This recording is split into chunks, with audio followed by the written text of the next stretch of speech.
All right. Now, the second part of this video, the answer is when you're working in the city, especially, you got high traffic areas, people walking up and down the sidewalk, right?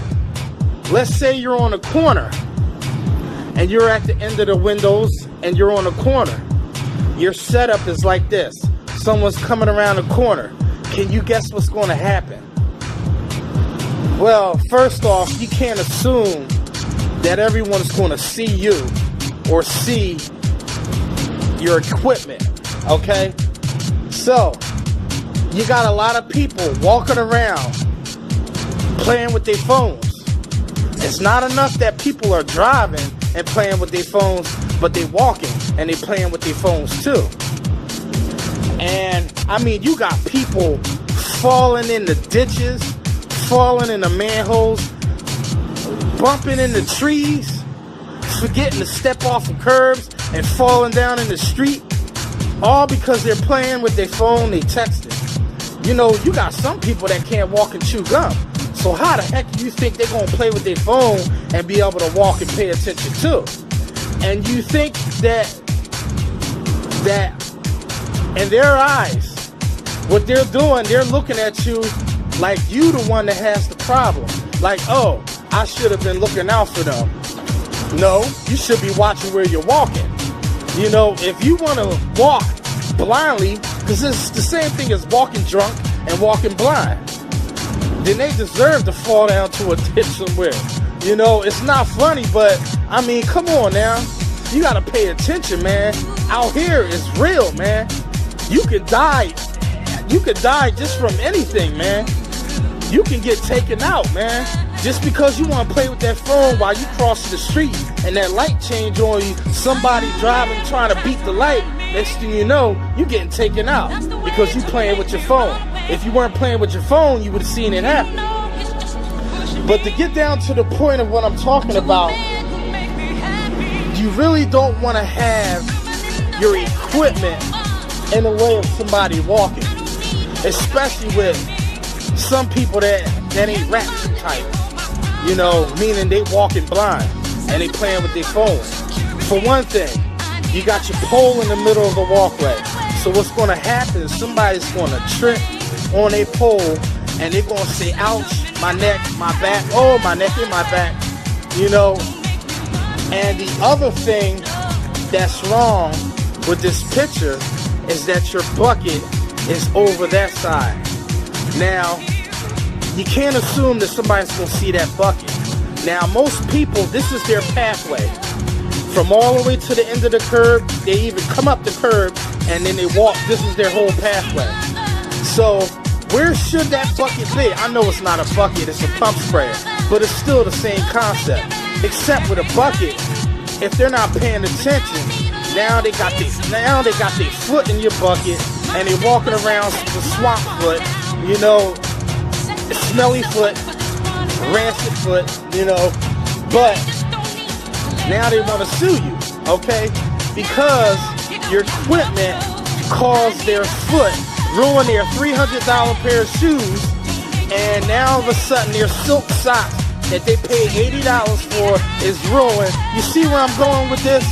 So now they want your name, your number, your business info, and all that jazz because your bucket was in the walkway.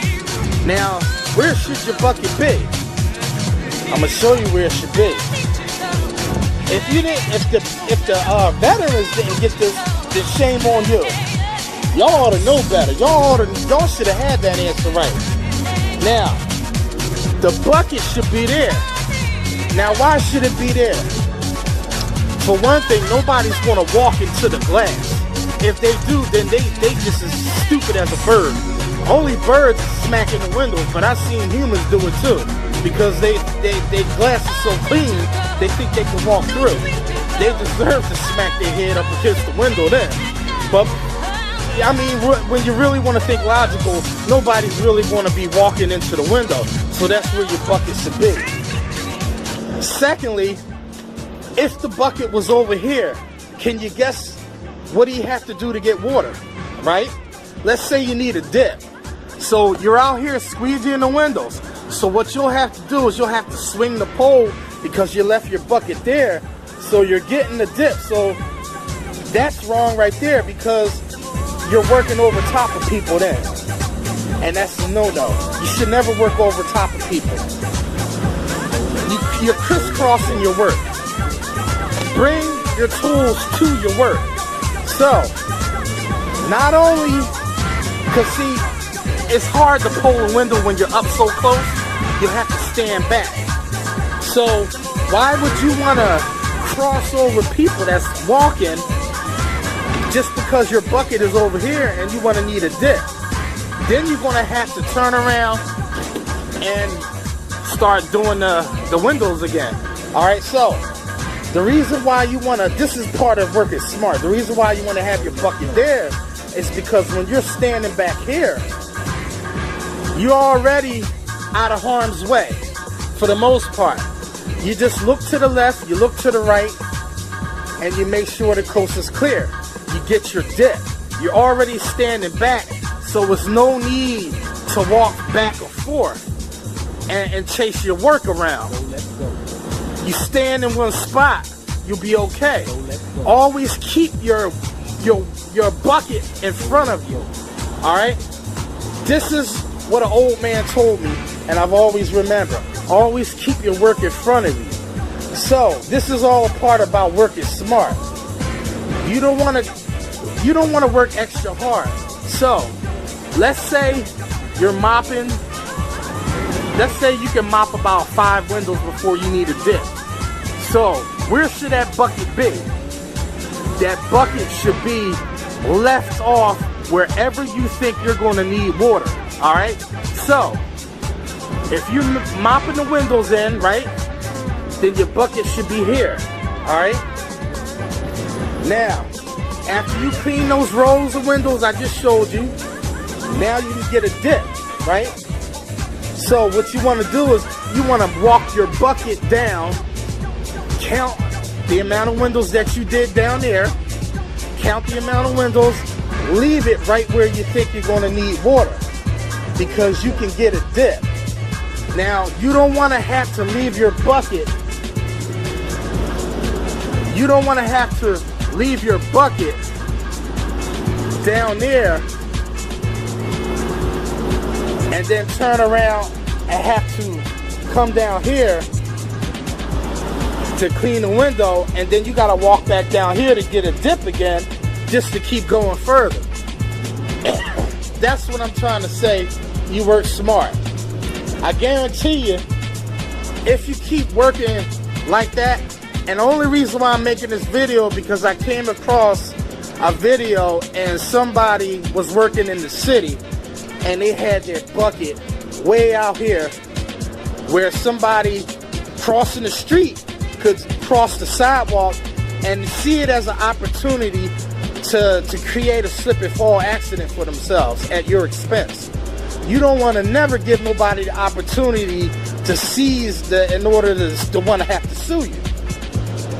So if you keep your pole, your bucket and your pole close to the building like that, not out like this, you know, covering the walkway,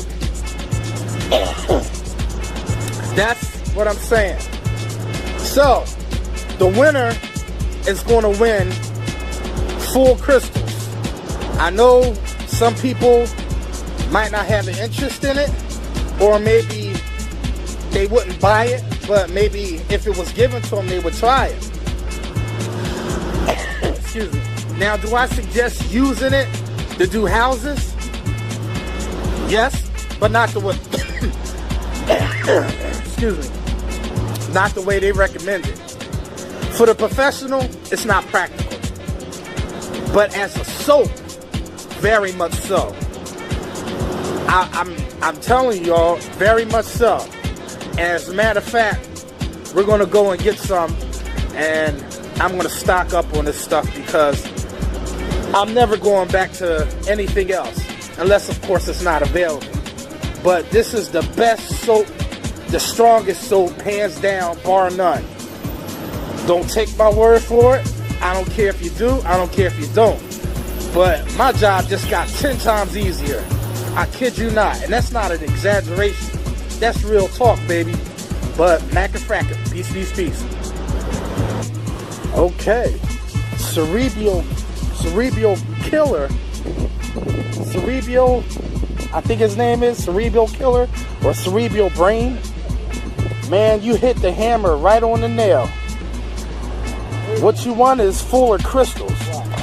So if you have a home or an apartment, or if your family has a house or whatever, they can now clean their windows.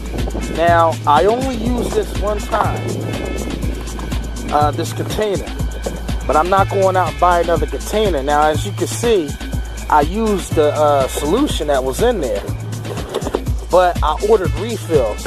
So in 3 days, they will come.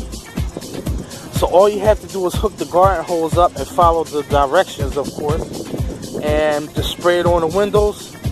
For the professional, it's okay, but not using it every day. But it does work, and I don't know, it depends on how dirty your windows are, but this is valued at about $20. The refills, I found out, are $5. So I've ordered about 8 packs of the 4-ounce bags of the solution that goes in here. When that comes in, I'll throw it in the box and I will mail it off. I'm gonna leave my email address and just comment under the video, and I'll leave it under your comment where to send me your info. And you won, bud. You won. You won. I know it's probably not what you was expecting, but I know a lot of people probably were interested in maybe trying this out. And even if they were interested in it, maybe they didn't want to lay out the money to get it. So now you got it for free, or you give it as a gift to somebody. I don't care. But it works. It works pretty good. I mean, for an everyday solution, I found out that I don't want to use anything else. This is all I want to use on a daily basis.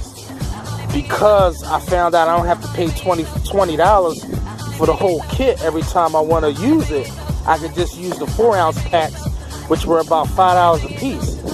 And I could get about 4 refills of my solution that I use in my pump sprayer, which is 3 gallons. So you're talking about over 12 gallons of solution, which is a lot. And to get my work done. So, and that's just 1 pack. So if I'm getting like 7 or 8, that'll last me for like 2 or 3 months. So this is the strongest stuff I've ever found as a window cleaning solution. The strongest stuff out there on the market. It's super slick and super clean. And you don't have to just use it on the window, Cerebral. You can actually wash your car with it. You can do the siding of your house. Your gutters, it'll tell you on there. Just read it, and I'm sure you'll find some use for it. You can clean patio furniture, boats, screens, the whole 9. But alright, congratulations, my friend. The only thing I'm not certain of is if that fuller crystal is a surfactant or what. I'm not really sure. Because it does suds up, and usually a lot of soaps with suds in it are usually pretty much surfactants. But I gotta tell you, I don't think it falls under that category of surfactants because of the cleaning power that it has. Now, I used to think that GG4 was the best window cleaning solution I have ever used, and at one time, yes, it was. But there's a few things it lacks. It lacks in glide, and it lacks in visibility. But it's still the results. My customers notice it all day long. I noticed it, and my customers noticed without me even telling them that. They were like, "Oh, did you change your solution? The windows look clearer." This is when I switched off of Dawn, because Dawn, believe it or not, y'all think the window's clean, but it ain't really clean. On a microscopic level, that stuff is dirty, man. And soon as the first rain or windstorm comes, man, it's clinging to that window like a magnet. That's why I don't even touch this stuff anymore. But I used to think that GG4 was the best solution that I've used, but now I'm not so sure. And I used to think that my Pine Sol and ammonia and Unger Easy Glide concoction was the best solution that I've ever used. Now I'm not so sure. Like I said, there's always a better way to do something. And bar none, Fuller Crystal is the best solution that I have ever used. It doesn't lack in anything. As a matter of fact, it's over the top on visibility, on glide, on visibility, on bubbles, or froth, if you will. It just has the right amount of everything. And if you add ammonia to the solution, I haven't yet to use it straight without ammonia, and I don't know if I will, because there's no need, because I already know what it's going to do. But the ammonia, I think it thins out the solution to a certain extent, because you won't have to add as much. That's my logical thinking of it. But you know what? Since I'm buying all these bags, I think I am going to do a review on it, just using it straight in my pump sprayer without nothing. And just using regular water. Not even distilled water. I'm going to just use regular water. Because normally I use distilled water in my pump sprayer. And if you have to ask me why I do that, just go back in my videos and you'll see why I do that. Alright, Mac and Franklin.